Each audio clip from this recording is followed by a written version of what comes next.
అందరికీ జైభీం. నేను Rajesh Mahasena. Welcome to Mahasena media. ఈరోజు ఈనాడులో మారిటైమ్ హబ్గా రాష్ట్రం, ఓడల తయారీ, మరమ్మతులు, ప్రాజెక్టులకు ప్రాధాన్యం, పర్యాటక రంగంలో అనుసంధానం, పోర్టులు, ఫిషింగ్ హార్బర్ల నిర్మాణంపై దృష్టి, ఏపీ మారిటైమ్ పాలసీ 2024పై సీఎం చంద్రబాబుకు సమీక్ష. అసలు ఈ నిద్రపోతున్నాడు లేదో కూడా తెలియట్లేదండి. జనరల్గా ఎవరైనా ముఖ్యమంత్రి హోదా వచ్చిన వెంటనే సీఎంగా విదేశీ పర్యటనలకు వెళ్దాం, లేకపోతే ఇక్కడ ఏమన్నా కార్యక్రమాలు ఎంజాయ్ చేద్దాం, ఏదైనా ఫంక్షన్లకు వెళ్ళి ఒక బిల్డప్ చూపిద్దాం సీఎంగా, మనకున్న సెక్యూరిటీని కానీ లేకపోతే ఆ ప్రోటోకాల్ని కానీ ఆ కాన్వాయిల్ని కానీ ఇలా చూపించుకుందాం అనుకుంటారు జనరల్గా. జగన్మోహన్ రెడ్డి గారు అయితే సీఎంగా గెలిచిన దగ్గర నుంచి హ్యాపీగా ప్యాలెస్లు కట్టుకుని ప్యాలెస్లో ఆయన రాజభోగాలు అనుభవించారు. ప్రభుత్వ ఖర్చులతో దేశ విదేశాలు పర్యటనలు చేశారు. సొంత కూతురులను చూసుకోవడానికి కూడా ప్రభుత్వ ఖర్చులతో హ్యాపీగా ఆడంబరాలకి, జనరల్గా పదవి అంటే అదే కదండి, చాలామంది అలా అనుభవించాలి అనుకుంటారు. కానీ అదేంటో నాకు తెలీదు. చంద్రబాబు నాయుడు గారు సీఎంగా ప్రమాణం చేసిన దగ్గర నుంచి ప్రతిరోజు ఇదిగో ఈరోజు ఇండస్ట్రీ తీసుకొస్తున్నాం, ఈరోజు ఈ పారిశ్రామికవేత్తలతో మాట్లాడుతున్నాం, ఈరోజు పలానా పెట్టుబడి తీసుకొచ్చాం, ఇదే పని మీద ఉన్నాడు ఆయన. మరి ఇంకా ఆయనకి ఇంకో పని తెలీదా? రాష్ట్రాన్ని అభివృద్ధి చేయడం తప్ప, రాష్ట్రానికి పెట్టుబడులు తీసుకురావడం, ఇండస్ట్రీని తీసుకురావడం, ఉద్యోగాలు కల్పించడం తప్ప మరో పని చేయడం చేత కాదా ఏంటి అనిపిస్తుంది నాకు ఒక్కసారి. ఇంకా ఆయన గోల్ అదే. ఆయన పుట్టింది అందుకే పుట్టాడు. ఆంధ్రప్రదేశ్ని ఎలాగైనా సరే డెవలప్ చేస్తారు. ఆయన అన్నట్టు 20 లక్షల మందికి ఉద్యోగాలు ఇచ్చేయాలి, ఈ రాష్ట్రాన్ని బాగు చేసేయాలి. కొంతమంది అలా ఉంటారండి. కానీ వాళ్ళు మనతో పాటు ఉన్నప్పుడు, మన కాలంలో వాళ్ళ సమకాలీకులుగా మనం ఉన్నప్పుడు వాళ్ళ గొప్పతనం మనం తెలుసుకోలేము. జనరల్గా ఇప్పుడు చాలామంది పెద్ద పెద్దోళ్ళని చెప్పుకుంటున్న వాళ్ళు కూడా ఆ సమయంలో ఇప్పుడు అంబేద్కర్ గారు అంటే భారతదేశంలో తెలియని వాళ్ళు లేరు, ప్రతి ఒక్కరు గౌరవిస్తారు. కానీ అంబేద్కర్ గారు బ్రతుకున్న కాలంలో ఆయన ఎవరు సరిగ్గా పట్టించుకోలేదు.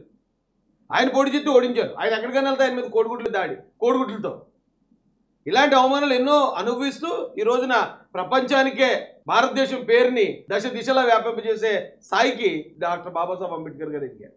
అలాగే ఇప్పుడు చంద్రబాబు నాయుడు గారు లాంటి వ్యక్తులు కూడా మన మధ్య ఉన్నప్పుడు మన తర్వాత తరాలకు ఆయన గొప్పతనం తెలుస్తుంది తప్ప ఆయనతో పాటు ఉన్న మనకు తెలియదు. రాష్ట్రంలో పోర్టుల అభివృద్ధి పాటు సమీప ప్రాంతాలకు అభివృద్ధి ఫలాలు అందేలా చూడాలని ముఖ్యమంత్రి చంద్రబాబు అధికారులను ఆదేశించారు. అంతర్జాతీయ స్థాయి ప్రమాణాలతో కూడిన మారిటైమ్ హబ్గా రాష్ట్రాన్ని తీర్చిదిద్దే లక్ష్యంతో అధికారులు పనిచేయాలన్నారు.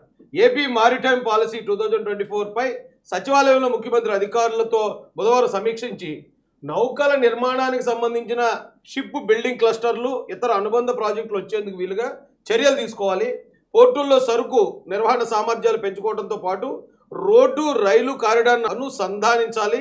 రాష్ట్రంలో కొత్తగా నిర్మిస్తున్న ఫిషింగ్ హార్బర్లు స్థానిక ప్రజల జీవన ప్రమాణాలు, ఆర్థిక పరిస్థితుల మెరుగునకు P4 విధానాన్ని అనుసరించాలి. అంతర్జాతీయ షిప్ బిల్డింగ్ కేంద్రంగా ఎదిగేందుకు ఉన్న అవకాశాలను అందిపుచ్చుకోవాలి. వినూత్న విధానాలతో తీర ప్రాంతాన్ని అభివృద్ధి చేయడం, మౌలిక వసతుల కల్పన, సమర్థమైన విధానం ద్వారా సుస్థిర ఆర్థిక వృద్ధి అన్నదే విజన్ అని చంద్రబాబు పేర్కొన్నారు. అంటే పోర్టులు, దాని పరిసర ప్రాంతాల్లో ఉన్న ప్రజలందరికీ ఉపాధి కల్పించే ఒక బృహత్తరమైన కార్యక్రమాన్ని చంద్రబాబు నాయుడు గారు తీసుకొస్తున్నారు. ఇప్పుడు దాకా ఎవరైతే కోస్తా ప్రాంతంలో, తీర ప్రాంతంలో బతుకుతారో వాళ్ళందరూ ఎక్కువ శాతం చేపల వేట మీద మాత్రమే ఆధారపడి బతుకుతున్నారు. ఇప్పుడు ఆ చేపల వేట మాత్రమే కాకుండా అక్కడ పోర్టులను డెవలప్ చేయడం ద్వారా, అక్కడ నౌకల తయారీ, దానికి సంబంధించిన ఇండస్ట్రీస్ రావడం ద్వారా వాళ్ళందరూ చక్కగా ఉద్యోగస్తులు అవుతారు. వాళ్ళందరినీ ఉద్యోగులుగా తీర్చిదిద్దాలనే గొప్ప లక్ష్యంతో ఈరోజు ఈయన మొదలుపెట్టిన కార్యక్రమం. నిన్న చూసాం మనం.